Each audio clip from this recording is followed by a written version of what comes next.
देखो शिखरे आपणଙ୍କୁ स्वागत। आज ମୁଁ ଆପଣଙ୍କ ପାଇଁ ନେଇ ଆସିଛି ଦେଶ ବିଦେଶର 30ଟି ଗୁରୁତ୍ୱପୂର୍ଣ୍ଣ ଖବର। ନମ୍ବର 1 ଜିଲ୍ଲା ପରିଷଦ ନିର୍ବାଚନ 763 ଜୋନ୍ରେ ବିଜେଡି ଆଗୁଆ। पंचायत निर्वाचन में जिला परिषद सभ्यों होइथिबा भोट गणति तृतीय दिन में जारी रही। एपर्यंत 851 जोन ट्रेंड आसी। एथिरे बिजु जनता दल 763 जोन रे विजयी अथवा आगुआ रही। भारतीय जनता पार्टी 44 जोन रे और कांग्रेस 37 जोन को दखल करिछि। अपरपक्षे स्वाधीन प्रार्थी 3टी जोन रे और अन्य माने 4टी जोन रे आगुआ अछंती। नंबर 2 यूक्रेन रूसिया आलोचना विफल आहुरी तीव्र हेबा आक्रमण। युद्ध बंद पर रूसिया और यूक्रेन मध्य चली आलोचना शेष होइछि। तेबे एही आलोचना रे उभय पक्ष मध्य कौनसी सहमति होई पारि नाही। परवर्ती पर्याय आलोचना पूर्व निज निज सरकारों सह विचार विमर्श पई उभय देशर प्रतिनिधि मंडल फेरी जाइछंती। यूक्रेन बेलारूस सीमा निकट में थिबा प्रीपाट नदी निकट में होइथिबा एही आलोचना उपरे समग्र विश्वर नजर रहिथिला। एही संकट उपरे मिलित जातिसंघ साधारण परिषदर एक जरूरीकालीन बैठक आरंभ होई जाइछि। एही बैठक में जातिसंघ रे अवस्थापित यूक्रेन राष्ट्रदूत कहिसंती जे एही युद्ध जोगु उभय पक्षर व्यापक क्षति होइछि। रूसियार हजार हजार सैन्य मृत्युवरण करिसंती। एणु रूसिया तुरंत युद्ध बंद करू और निशर्त सैन्य प्रत्याहार करू। या सहित अंतर्जातीय मानवाधिकार आईन पालन करू। नंबर 3 यूक्रेन रूस युद्ध रूसर लगातार आक्रमण में थरिला कीव। यूक्रेन रूसिया भितर लागिथिबा युद्ध सोमवार पंचम दिन में पहुंची। पूर्वर यूक्रेन राजधानी कीव उपर रूस लगातार आक्रमण करिथिला। तेबे यूक्रेन और रूस उभय शांति आलोचना पई राजी होइथिले। शांति आलोचना विफल पर रूस पुणी कीव को निज अधीन को आनिबा पई आक्रमण जारी रखिछि। तेबे एभଳି लगातार आक्रमण हेबारु कीव सहर में भयर वातावरण खेड़ी जाइछि। सहरर विभिन्न स्थान में लागिथिबा सायरन बाजी उठिछि। या द्वारा लोकंकु बाहरकु न बाहरिबा पई सचेतन करा जाउछि। सहरर विभिन्न स्थान में आक्रमण होइछि। दिन राति केवल मिजाइल आक्रमणर शब्द शुभुछि। सायरन द्वारा लोकंकु बंकर भितरु न बाहरिबाकु कुहाଯାଇଛି। लोके सुरक्षित स्थान को चली जाबाकु परामर्श दिया जाइछि। यूक्रेन रो आउ एक गुरुत्वपूर्ण सहर है खिर्किव। रूस सही सहर उपरे भी लगातार आक्रमण करुछि। उभय सहर को रूस निज नियंत्रण को नेबाकु चेष्टा जारी रखिछि। नंबर 4 पौर निर्वाचन पई बाहरिला विज्ञप्ति। बाहरिला निर्वाचन विज्ञप्ति। मोट 106 पौरपालिका संस्था और 3 महानगर निगम पक्षरु ए विज्ञप्ति जारी होइछि। मार्च 2 तारिख नामांकन पत्र दाखल प्रक्रिया आरंभ हेबाकु थिबा बेले 7 तारिख पर्यंत यह चलिबो। 9 तारिख रे नामांकन पत्र जांच हेबो। मार्च 24 तारिख रे पौर निर्वाचन अनुष्ठित हेबो एवं 26 तारिख रे फलाफल प्रकाश पाइबो। गत 25 तारिख निर्वाचन कार्यसूची घोषणा सह भोट हेबाकु थिबा सब पौरांचल रे आदर्श आचरण विधि लागू होइछि, जाहाकि मार्च 26 तारिख पर्यंत बलवत्तर रहिबो। आसंता मार्च 24 तारिख रे राज्यर 106टी पौर परिषद और एनएसी एवं 3टी महानगर निगम रे प्राय 41 लाख भोटर सेमानकर मताधिकार साब्यस्त करिवे।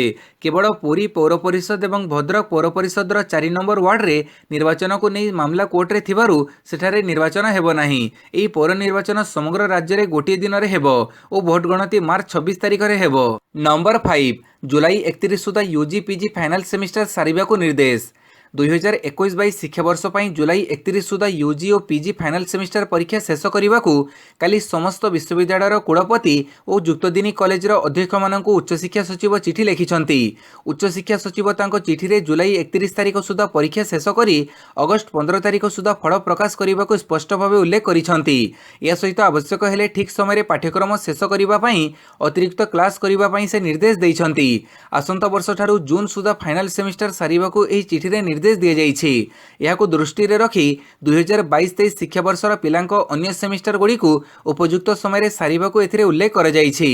नंबर 6 हिट एंड रन रे मृत्यु परिवार लोकंको मिलिबो 8 गुण अधिक क्षतिपूरण। हिट एंड रन मामलें मिलिबो अधिक क्षतिपूरण। सड़क दुर्घटना रे प्राण हरैथिबा परिवार को आश्वस्ति देवा पई सरकार बड़ निष्पत्ति नैछंती। हिट एंड रन मामला रे पीड़ितांको संपर्कियों को दिया जाउथिबा क्षतिपूरण एप्रिल 1 रु वृद्धि करा जिवो। क्षतिपूरण को 8 गुण वृद्धि करा जाई 2 लाख टंका करा जाइछि। सड़क परिवहन एवं राजपथ मंत्रालय एक विज्ञप्ति रे एही सूचना दिया जाइछि। नूतन विज्ञप्ति अनुसार गुरुतर आहत व्यक्तिंको क्षतिपूरण राशि मध्य 12,500 रु 50,000 टंका को वृद्धि करा जाइछि। नंबर 7 मार्च मार्च मास पई गाइडलाइन सर्वसाधारण स्थान रे होली खेलिबा मना। राज्य सरकार मार्च मास पई कोविड गाइडलाइन जारी करिसंती। मार्च मासरे महाशिवरात्रि दोड़ पूर्णिमा होली नहीं सरकार परामर्श जारी करिसंती। गत वर्ष भली चलित थर मध्य सर्वसाधारण स्थल रे लोके होली खेली पारिबे नाही। सरकार सर्वसाधारण स्थल रे होली खेलिबा उपरे कटकणा जारी करिसंती। लोके निज परिवार लोकंक सहित घर भितर होली खेली पारिबे। सेहिपरि साधारण लोक यातायात करुवा रास्तार मध्य रंग खेली पारिबे नाही। स्थानीय परिस्थिति को दृष्टि रे रखी जिलापाल म्युनिसिपल कमिशनर कटकणा लगे पारिबे। सेहिपरि प्रदर्शनी वाणिज्य मेला एक्सपो मध्य कोविड कटकणा अनुसार हेबो। निर्वाचन कमिशनर घोषणा अनुसार निर्वाचन रैली हेबो। सेहिपरि विवाह व्रत अन्य सामाजिक कार्यक्रम रे सर्वाधिक 500 जन को अनुमति मिलिबो। अंत्येष्टि क्रिया रे 250 लोक शामिल होई पारिबे। विवाह शोभायात्रा रे सर्वाधिक 100 जन लोक जोग देई पारिबे बोली स्वतंत्र रिलीफ कमिशनर पक्षरु जारी मार्गदर्शिका रे प्रकाश पाइछि। नंबर 8 यूरोपीय यूनियन रे सामिल हेबो यूक्रेन। यूरोपीय यूनियन रे सामिल हेबो यूक्रेन। रूसियार आक्रमण मध्य यूक्रेन राष्ट्रपति वोलोडिमिर जेलेनस्की यूरोपीय यूनियन रे सामिल हेबा पई एक आवेदन पत्र रे दस्तखत करिसंती।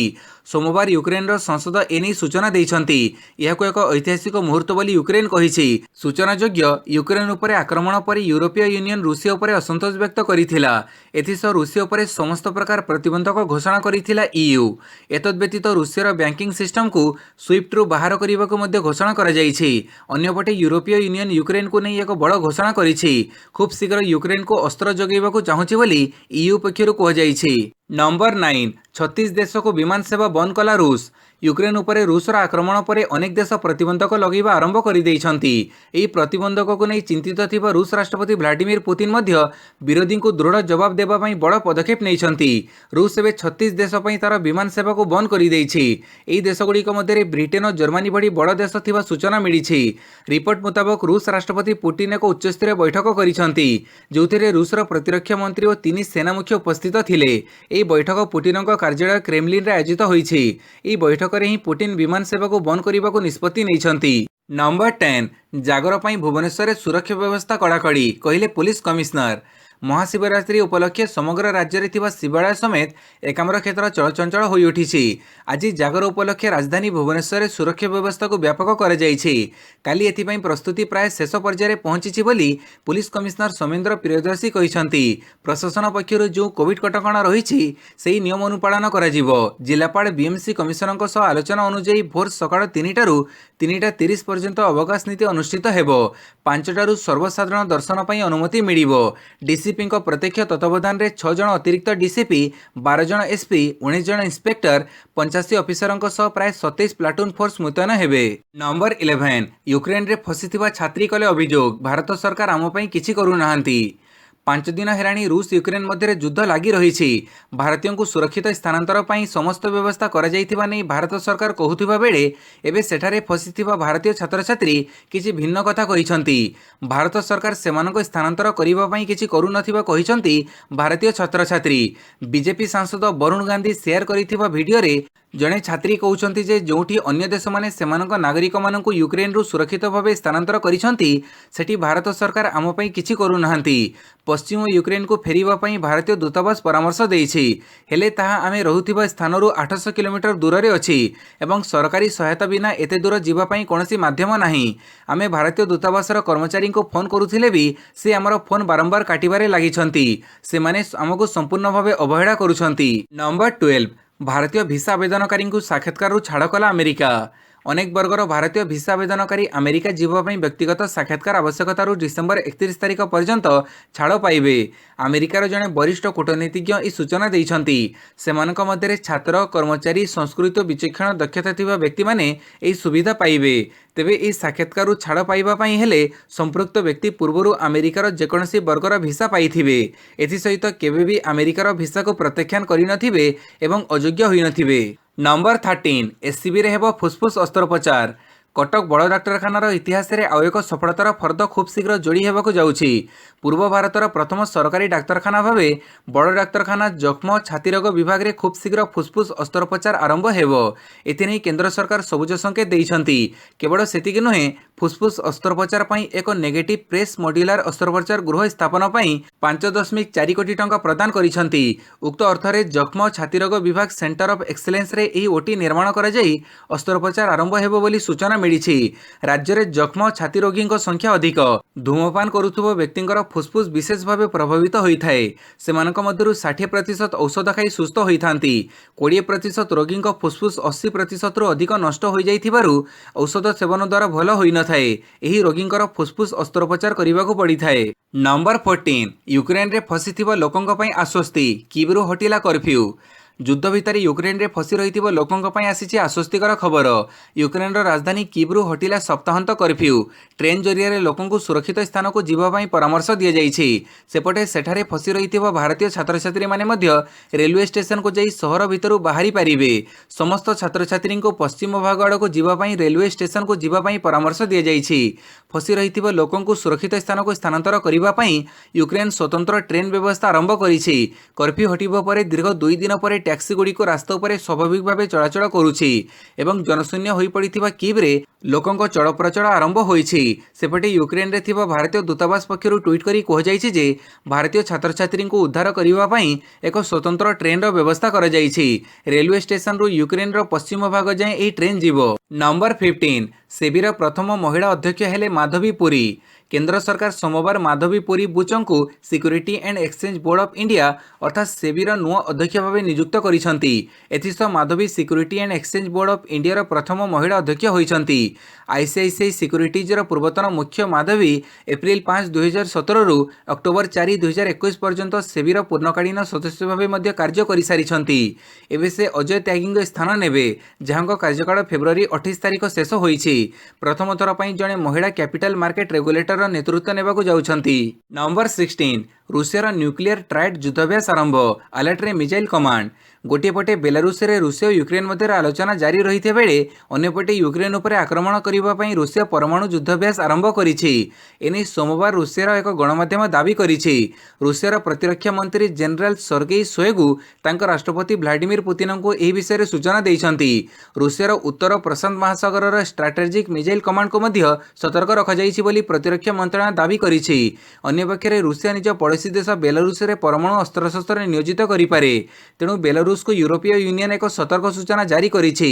ସେହିପରି ବେଲାରୁସର ରାଜଧାନୀ ମିନିସ୍କରେ ଆମେରିକା ନିଜର ଦୂତାବାସ ବନ୍ଦ କରିଦେଇଥିବା ବେଳେ ରୁଷିଆ ରାଜଧାନୀ ମସ୍କୋରୁ ଆମେରିକା ନିଜର ଅଣଜରୁରୀକାଳୀନ କର୍ମଚାରୀ ଓ ସେମାନଙ୍କ ପରିବାରକୁ ଫେରାଇ ଆଣିଥିବା ସୂଚନା ରହିଛି। ନମ୍ବର 17 ଯୁଦ୍ଧ ଭିତରେ ୟୁକ୍ରେନକୁ ସହାୟତାର ହାତ ବଢ଼ାଇଲା ସ୍ୱିଡେନ୍। ଯୁଦ୍ଧ ଭିତରେ ୟୁକ୍ରେନକୁ ସହାୟତାର ହାତ ବଢ଼ାଇଛି ସ୍ୱିଡେନ୍। ୟୁକ୍ରେନକୁ 5000 ଆଣ୍ଟି ट्याङ्क ରକେଟ୍ ଲଞ୍ଚର ଦେବା ପାଇଁ ଘୋଷଣା କରିଛି ସ୍ୱିଡେନ୍। ପ୍ରଧାନମନ୍ତ୍ରୀ ମ୍ୟାକ୍ଡେଲାନ୍ ଆଣ୍ଡରସନ୍ ଏହି ଐତିହାସିକ ନିଷ୍ପତ୍ତି ନେଇଛନ୍ତି। ୟୁକ୍ରେନରୁ 5000 armour suit, 86,50,000 safety vest, 5000 helmet ଏବଂ 1,35,000 ଫିଲ୍ଡ ରାସନ ପ୍ରଦାନ କରିବାକୁ ଘୋଷଣା କରିଛନ୍ତି ସ୍ୱିଡେନ୍ ପ୍ରଧାନମନ୍ତ୍ରୀ। ଏଥିପାଇଁ ସ୍ୱିଡେନ୍କୁ ମୋଟ 14 ବିଲିୟନ ସେକ୍ ଖର୍ଚ୍ଚ କରିବାକୁ ପଡ଼ିବ। ସେପଟେ ରୁଷର ଧମକକୁ ନିନ୍ଦା କରିଛନ୍ତି ପିଏମ୍ ଆଣ୍ଡରସନ୍। ନମ୍ବର 18 ଜୁନ୍ ମାସରେ ଭାରତରେ ଆରମ୍ଭ ହେବ କୋଭିଡ୍ ସଂକ୍ରମଣର ଚତୁର୍ଥ ଲହର। ଆଗାମୀ ଜୁନ୍ ମାସ ମଧ୍ୟଭାଗରୁ ଶେଷ ଭାଗ ସୁଦ୍ଧା ଭାରତରେ କୋଭିଡ୍ ସଂକ୍ରମଣର ଚତୁର୍ଥ ଲହର ଆରମ୍ଭ ହେବାର ସମ୍ଭାବନା ଅଛି ଏବଂ ଏଥିଯୋଗୁଁ ପ୍ରାୟ 4 ମାସ ଧରି ଦ୍ରୁତ ବେଗରେ ସଂକ୍ରମଣ ବୃଦ୍ଧି ପାଇବ ବୋଲି ଆଇଆଇଟି କାନପୁରର ବୈଜ୍ଞାନିକମାନେ ସତର୍କ କରିଦେଇଛନ୍ତି। କିନ୍ତୁ ଉକ୍ତ ସଂକ୍ରମଣର ଭୟାବହତା ଭୂତାଣୁର ଭେରିଆଣ୍ଟ ଏବଂ ଦେଶରେ ଟିକାକରଣର ସ୍ଥିତି ଉପରେ ନିର୍ଭର କରୁଛି ବୋଲି ସେମାନେ କହିଛନ୍ତି। ଅଧ୍ୟୟନକାରୀମାନେ କହିଛନ୍ତି ଯେ ତଥ୍ୟବଳୀରୁ ଯାହା ସୂଚନା ମିଳୁଛି 2020 ଜାନୁଆରୀ 30 ପ୍ରାପ୍ତ ପ୍ରାରମ୍ଭିକ ତଥ୍ୟବଳୀ ହିସାବରେ ଏହାର 936 ଦିନ ପରେ ଭାରତରେ କୋଭିଡ୍-19ର ଚତୁର୍ଥ ଲହର ଆସିବ। ଅର୍ଥାତ୍ 2020 ଜୁନ୍ 22ରେ ଚତୁର୍ଥ ଲହର ଆରମ୍ଭ ହେବ। 2022 ଅଗଷ୍ଟ 23ରେ ଶୀର୍ଷ ସ୍ପର୍ଶ କରି 2022 ଅକ୍ଟୋବର 24ରେ ଶେଷ ହେବ। ନମ୍ବର 19 ୟୁକ୍ରେନ ସମର୍ଥନରେ ମଇଦାନକୁ ଓହ୍ଲାଇବ ୟୁରୋପ, ରୁଷ ପ୍ରତି ବଢ଼ିଲା ଚ୍ୟାଲେଞ୍ଜ। ୟୁକ୍ରେନ ଏବଂ ରୁଷ ମଧ୍ୟରେ ଚାଲିଥିବା ଯୁଦ୍ଧ ପରିସ୍ଥିତି ଅଧିକ ଭୟଙ୍କର ହୋଇପାରେ, କାରଣ ୟୁକ୍ରେନ ସମର୍ଥନରେ ଲଢ଼େଇ ମଇଦାନରେ ସିଧାସଳଖ ୟୁରୋପ ଓହ୍ଲାଇବ ବୋଲି ସଂକେତ ଦେଇଛି। ଅର୍ଥାତ୍ ୟୁକ୍ରେନକୁ ଯୁଦ୍ଧ ବିମାନ ପଠାଇବାକୁ ରାଜି ହୋଇଛି ୟୁରୋପ। ୟୁକ୍ରେନର ଯୁଦ୍ଧ ସହାୟତା ନେଇ ନିବେଦନ ପରେ ୟୁରୋପ ଯୁଦ୍ଧ ବିମାନ ପଠାଇବାକୁ ସବୁଜ ସଂକେତ ଦେଇଛି। ଏ ସମ୍ପର୍କରେ ୟୁରୋପୀୟ ବୈଦେଶିକ ବୈଦେଶିକ नीति मुख्य जोसेफ बोरेल स्पष्ट କରିଛନ୍ତି। ସେ କହିଛନ୍ତି ଯେ ରୁଷ ସେନା ବିରୋଧରେ ୟୁରୋପ ଯୁଦ୍ଧ ଜାହାଜ ପଠାଇବ। ଆମେ ଯୁଦ୍ଧାସ୍ତ୍ର ନେଇ ଚିନ୍ତିତ ନୁହଁ, କିନ୍ତୁ ଯୁଦ୍ଧ କ୍ଷେତ୍ରକୁ ଯୁଦ୍ଧାସ୍ତ୍ର ପଠାଯିବ ବୋଲି ସେ କହିଛନ୍ତି। ସେହିପରି ୟୁକ୍ରେନ ରାଜଧାନୀ କିଭ୍ରେ ଏୟାର ରେଡ୍ ନେଇ ଆଲର୍ଟ କରାଯାଇଛି। ତୁରନ୍ତ ନାଗରିକମାନଙ୍କୁ ସୁରକ୍ଷିତ ସ୍ଥାନ ଅର୍ଥାତ୍ ଆଶ୍ରୟସ୍ଥଳକୁ ଚାଲିଯିବାକୁ ସତର୍କ କରାଯାଇଛି। ୟୁକ୍ରେନ ସରକାରଙ୍କ ପକ୍ଷରୁ ଏହି ସତର୍କ କରାଯାଇଛି। ନାଟୋର ସଚିବ ଜେନେରାଲ ଜେମ୍ସ ଷ୍ଟୋଲେନବର୍ଗ କହିଛନ୍ତି ଯେ ନାଟୋର ସହଯୋଗୀ ରାଷ୍ଟ୍ରମାନେ ୟୁକ୍ରେନକୁ ସାମରିକ ସହାୟତା ଯୋଗାଇ ଦେବାକୁ ପ୍ରସ୍ତୁତ ଅଛନ୍ତି। ନମ୍ବର 20 ତାଇୱାନକୁ ନେଇ ଆମେରିକାକୁ ଆବେଙ୍କ ପ୍ରଶ୍ନ, ବଞ୍ଚାଇ ପାରିବ ତ? ଆମେରିକା ତଥା ପାଶ୍ଚାତ୍ୟ ଦେଶଗୁଡ଼ିକ ୟୁକ୍ରେନକୁ ସୁରକ୍ଷାର ଆଶା ଦେଇ ମଧ୍ୟ ରୁଷ ଆକ୍ରମଣରୁ ତାକୁ ରକ୍ଷା କରିପାରିଲେ ନାହିଁ। ଏହା ଆମେରିକା ତଥା ନାଟୋ ମେଣ୍ଟର ରଣନୀତିକ ବିଫଳତା। ତେବେ ଏହାପରେ ଉତ୍ସାହିତ ହୋଇ ଚୀନ ଯଦି ତାଇୱାନ ଉପରେ ଆକ୍ରମଣ କରିଦିଏ, ଆମେରିକା ତାକୁ ବଞ୍ଚାଇ ପାରିବ ତ? ପୂର୍ବତନ ଜାପାନ ପ୍ରଧାନମନ୍ତ୍ରୀ ସିଞ୍ଜୋ ଆବେ କାଲି ଆମେରିକାକୁ ଏହି ପ୍ରଶ୍ନ ପଚାରିଛନ୍ତି। ପ୍ରଭାବଶାଳୀ ରାଜନେତା ଆବେ କହିଲେ ଯେ ତାଇୱାନ ଉପରେ ବିପଦ ମାନେ ଜାପାନ ଉପରେ ବିପଦ। ତାଇୱାନକୁ କେହି ଆକ୍ରମଣ କଲେ ତାହାଦ୍ୱାରା ଜାପାନ ପ୍ରଭାବିତ ହେବ, କାରଣ ଜାପାନର ୟୋନାଗୁନି ଦ୍ୱୀପ ତାଇୱାନର ମୁଖ୍ୟ ଭୂଖଣ୍ଡଠାରୁ ମାତ୍ର 110 କିଲୋମିଟର ଦୂର। ଚୀନ ଯଦି ତାଇୱାନକୁ କବ୍ଜା କରିନିଏ, ତେବେ ଜାପାନର ବାୟୁସୀମା ଜଳସୀମାକୁ ମଧ୍ୟ ପ୍ରଭାବିତ କରିବ। ତେଣୁ ବାଇଡେନ ପ୍ରଶାସନ ତାର ତାଇୱାନ ନୀତି ସ୍ଥିର କରୁ ବୋଲି ଆବେ କହିଥିଲେ। ନମ୍ବର 21 ମାର୍ଚ୍ଚ 4 ତାରିଖରେ ପ୍ରଥମ ଯାତ୍ରା ଆରମ୍ଭ କରିବ ବିଶ୍ୱର ବୃହତ୍ତମ ମାନବବାହୀ ଜାହାଜ ୱଣ୍ଡର ଅଫ୍ ଦ ସିଜ୍। ବିଶ୍ୱର ବୃହତ୍ତମ ମାନବବାହୀ ଜାହାଜ ୱଣ୍ଡର ଅଫ୍ ଦ ସିଜ୍ର ନିର୍ମାଣ କାର୍ଯ୍ୟ ଶେଷ ହୋଇଛି। ଆସନ୍ତା ମାର୍ଚ୍ଚ 4 ତାରିଖରେ ଜାହାଜଟି ଫ୍ଲୋରିଡାର ଲୌଡରଡେଲ୍ ବନ୍ଦରଠାରୁ କାରିବୀୟ ସାଗରରେ ପ୍ରଥମ ଯାତ୍ରା ଆରମ୍ଭ କରିବ। ରୟାଲ କାରିବିଆନ୍ ଗ୍ରୁପ ଦ୍ୱାରା ନିର୍ମିତ ଏହି ଜାହାଜଟିର କାର୍ଯ୍ୟ 2016 ମସିହା ମେ ମାସରୁ ଆରମ୍ଭ ହୋଇ ଜାନୁଆରୀ 2022ରେ ଶେଷ ହୋଇଥିଲା। ଏହି ଜାହାଜଟି ଭୂମଧ୍ୟ ସାଗର ଏବଂ କାରିବୀୟ ସାଗର ମଧ୍ୟରେ ଚଳାଚଳ କରିବ। 18 ମହଲା ବିଶିଷ୍ଟ ଏହି ଜାହାଜରେ 6,998 ଜଣ ଅତିଥି ଏବଂ 2300 ଜଣ ପରିଚାରକଙ୍କୁ ଏକକାଳୀନ ବୋହିବାର କ୍ଷମତା ରହିଛି। ଏହି ବିଳାସପୂର୍ଣ୍ଣ ଜାହାଜରେ 24ଟି ଲିଫ୍ଟ, 150ଟି ଚିତ୍ତ ବିନୋଦନ ପାର୍କ, ପିଲାଙ୍କ ପାଇଁ ବିଭିନ୍ନ ଖେଳ ଉପକରଣ, swimming pool, spa, gym, jogging track, mini golf court, outdoor cinema, casino, club ସାଙ୍ଗକୁ ଅନେକ ରେସ୍ତୋରାଁ ଏବଂ ବାର୍ ରହିଛି। ଆବଶ୍ୟକ ସ୍ଥଳେ ଚିକିତ୍ସା ସୁବିଧା ଯୋଗାଇ ଦେବାର ବ୍ୟବସ୍ଥା ମଧ୍ୟ ରହିଛି। ନମ୍ବର 22 ଲିଟର ପିଛା 2 ଟଙ୍କା ବଢ଼ିଲା ଅମୁଲ ଦୁଗ୍ଧ। ଦେଶରେ ବଢ଼ିଲା ଅମୁଲ ଦୁଗ୍ଧର ଦାମ। ସମଗ୍ର ଦେଶର ବଜାରରେ କ୍ଷୀରର ମୂଲ୍ୟ ଲିଟର ପିଛା 2 ଟଙ୍କା ବୃଦ୍ଧି କରିବାକୁ ଅମୁଲ ନିଷ୍ପତ୍ତି ନେଇଛି।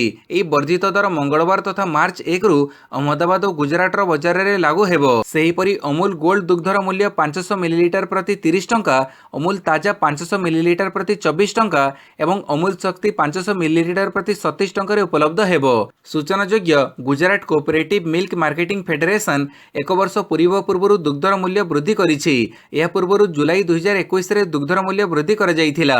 ଅମୁଲ ଦୁଗ୍ଧର ସମସ୍ତ ବ୍ରାଣ୍ଡ ସୋନା, ତାଜା, ଶକ୍ତି, ଟି ସ୍ପେଶାଲ ଏବଂ ଗାଈ ଓ ମଇଁଷି କ୍ଷୀର ଇତ୍ୟାଦିରେ ଏହି ମୂଲ୍ୟ ବୃଦ୍ଧି କରାଯାଇଛି। ନମ୍ବର 23 ୟୁକ୍ରେନରେ ଫସିଥିବା ଭାରତୀୟଙ୍କୁ ଆଣିବା ପାଇଁ ଆଗକୁ ଆସିଲା ସ୍ପାଇସ୍ ଜେଟ୍। ଏୟାର ଇଣ୍ଡିଆ ଓ ଇଣ୍ଡିଗୋ ପରେ ୟୁକ୍ରେନରେ ଅଟକି ରହିଥିବା ଭାରତୀୟ ନାଗରିକଙ୍କୁ ଆଣିବା ପାଇଁ ଅପରେସନ ଗଙ୍ଗାରେ ଯୋଗଦେଲା ସ୍ପାଇସ୍ ଜେଟ୍। ରୁଷର ଆକ୍ରମଣ ହେତୁ ୟୁକ୍ରେନରେ ଫସି ରହିଥିବା ଭାରତୀୟମାନଙ୍କୁ ସ୍ଥାନାନ୍ତର କରିବା ପାଇଁ ସ୍ପାଇସ୍ ଜେଟ୍ ଶୁକ୍ରବାର ଦିନ ହଙ୍ଗେରୀର ରାଜଧାନୀ ବୁଦାପେଷ୍ଟରୁ ଏକ ସ୍ୱତନ୍ତ୍ର ବିମାନ ଚଳାଚଳ ଆରମ୍ଭ କରିବ। ସୋମବାର ସନ୍ଧ୍ୟାରେ ଦିଲ୍ଲୀରୁ ଯାତ୍ରା ଆରମ୍ଭ କରିବ ସ୍ପାଇସ୍ ଜେଟ୍ ବିମାନ। ଏଥିପାଇଁ ସ୍ପାଇସ୍ ଜେଟ୍ ଏହାର ବୋଇଂ 737 ମ୍ୟାକ୍ସ ବିମାନ ବ୍ୟବହାର କରିବ ବୋଲି କହିଛି। ନମ୍ବର 24 ଯୁଦ୍ଧ ବିରୋଧରେ ରାସ୍ତାକୁ ଓହ୍ଲାଇଲେ ରୁଷର ଶତାଧିକ ଲୋକେ। ରୁଷ ୟୁକ୍ରେନ ମଧ୍ୟରେ ଚାଲିଥିବା ଯୁଦ୍ଧକୁ ବିରୋଧ କରି ରୁଷରେ ଜୋରଦାର ବିକ୍ଷୋଭ ପ୍ରଦର୍ଶନ କରାଯାଇଛି। ହେଲେ ବିରୋଧକାରୀଙ୍କ ଉପରେ ରୁଷ ପୁଲିସ ଲାଠିମାଡ଼ କରିଥିବା ଜଣାପଡ଼ିଛି। ୟୁକ୍ରେନ ବିରୋଧରେ ଅମାନବୀୟ ଆକ୍ରମଣକୁ ବିରୋଧ କରି ମସ୍କୋରେ ଲୋକେ ନିଜ ଦେଶ ବିରୋଧରେ ସ୍ୱର ଉତ୍ତୋଳନ କରିଛନ୍ତି। ସେମାନଙ୍କ ଉପରେ ପୁଲିସ ଦମନ ଲୀଳା ଆରମ୍ଭ କରିଛି। ଏନେଇ ୟୁକ୍ରେନ ମିଡିଆ ପକ୍ଷରୁ ପୁଲିସ ଆକ୍ରମଣର ଏକ ଭିଡ଼ିଓ ସେୟାର କରାଯାଇଛି। ଆନ୍ଦୋଳନକାରୀମାନେ ରୁଷ ସେନା ଓ ସରକାରଙ୍କ ବିରୋଧରେ ନାରାବାଜି କରିବା ସହ ଯୁଦ୍ଧକୁ ବନ୍ଦ କରାଯାଉ ବୋଲି ଦାବି କରିଛନ୍ତି। ଯୁଦ୍ଧ ବିରୋଧୀ ଆନ୍ଦୋଳନରେ ସାମିଲ ହୋଇଥିବା ରବିବାର 48ଟି ସହରରେ 2000 ରୁଷୀୟ ନାଗରିକଙ୍କୁ ପୁଲିସ ଅଟକ ରଖିଛି। ଆନ୍ଦୋଳନକାରୀମାନେ ନିଜ ଦେଶର ରାଷ୍ଟ୍ରପତି ଭ୍ଲାଦିମିର ପୁତିନଙ୍କ ବିରୋଧରେ ସ୍ୱର ଉତ୍ତୋଳନ କରିଥିଲେ। ନମ୍ବର 25 ବିୟର ତିଆରି ଛାଡ଼ି ପେଟ୍ରୋଲ ବୋମା ତିଆରି କରୁଛନ୍ତି ୟୁକ୍ରେନୀୟ ମଦ କମ୍ପାନୀ। ଆକ୍ରମଣରତ ରୁଷ ସେନାର ମୁକାବିଲା କରିବାରେ ୟୁକ୍ରେନୀୟ ଲଢୁଆମାନଙ୍କୁ ସାହାଯ୍ୟ କରିବା ଲାଗି ୟୁକ୍ରେନରେ ଥିବା ମଦ କମ୍ପାନୀ ସବୁ ବିୟର ପ୍ରସ୍ତୁତି ଛାଡ଼ି ପେଟ୍ରୋଲ ବୋମା ପ୍ରସ୍ତୁତ କରୁଛନ୍ତି।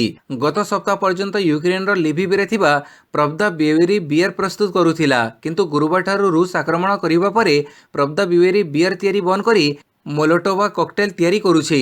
ମୋଲୋଟୋଭା କକଟେଲ ବା ପେଟ୍ରୋଲ ବୋମା ହେଉଛି ପେଟ୍ରୋଲ ଅଥବା ଆଲକୋହଲ ଭଳି ଦହନଶୀଳ ପଦାର୍ଥ ପୂର୍ଣ୍ଣ ସାଧାରଣ କାଚ ବୋତଲଟିଏ। ଏଥିରେ ଅଗ୍ନି ସଂଯୋଗ ପାଇଁ କନାର ବଳିତାଟିଏ ଲାଗିଥାଏ।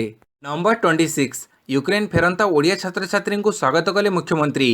ଆପଣମାନେ ସମସ୍ତେ ନିରାପଦରେ ଫେରି ଆସିଥିବାରୁ ମୁଁ ଆଶ୍ୱସ୍ତ, काली मुख्यमंत्री नवीन पट्टनायक यूक्रेन फेरी आसी नुआदिल्ली रे थिबा ओडिया छात्र छात्री सहित ऑनलाइन जरिए आलोचना करी यह कहिसंती। छात्र छात्री मानकु स्वागत करी यूक्रेन रे रही जाइथिबा अन्य छात्र छात्री फेरिबा पई सब प्रकार उद्यम कराजिबो बोली मुख्यमंत्री भरोसा दैछंती। मुख्यमंत्री कहिसंती जे ओडिया छात्र छात्री मानक फेरिबा संपर्क रे से केंद्र गृहमंत्री और वैदेशिक मंत्री सहित आलोचना करिसंती एवं से आउथरे मध्य ए विषय रे कथबार्ता करी पदक्षेप नेबे बोली प्रकाश करिसंती। नंबर 27 24 घंटा रे देश में 8013 कोविड-19 आक्रांत चिन्हट 119 जन मृत। बेस किछि दिन धरी देश में महामारी द्रुत बेगर विस्तारित हेबा परे एबे दैनिक संक्रमण संख्या क्रमशः ह्रास पाई 10,000 यथेष्ट तड़कू खसी। केंद्र स्वास्थ्य मंत्रालय तथ्य अनुसार सोमवार सुधा समग्र देश में 24 घंटा मध्य 8013 नूतन संक्रमण और 119 मृत्यु रेकर्ड कर जाइछि। नंबर 28 बिग बजार कारबार बंद निज अख्तियार को आनिब रिलायंस। आज सारा देश में फ्यूचर ग्रुप अधीन में स्टोर गुड़िक कारबार बंद रही। घोर आर्थिक संकट दे गति करुवा किशोर बियानी संस्था फ्यूचर ग्रुप अधीन में प्राय 1700 स्टोर रही। से 200 होउछि बिग बजार स्टोर सेगुड़िक आज कारबार बंद रही।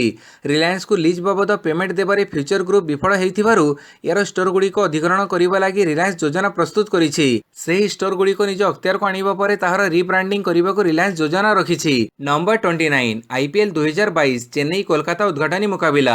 4 थर विजेता चेन्नई सुपर किंग्स और 2 थर विजेता कोलकाता नाइट राइडर्स मुकाबिलू आरंभ होगा आगामी आईपीएल 15 संस्करण। मार्च 26 तारिख में मुंबईर वांखेड़े स्टाडियम रे एही दुई दल उद्घाटनी मुकाबिला रे मुहांमुही हेबे।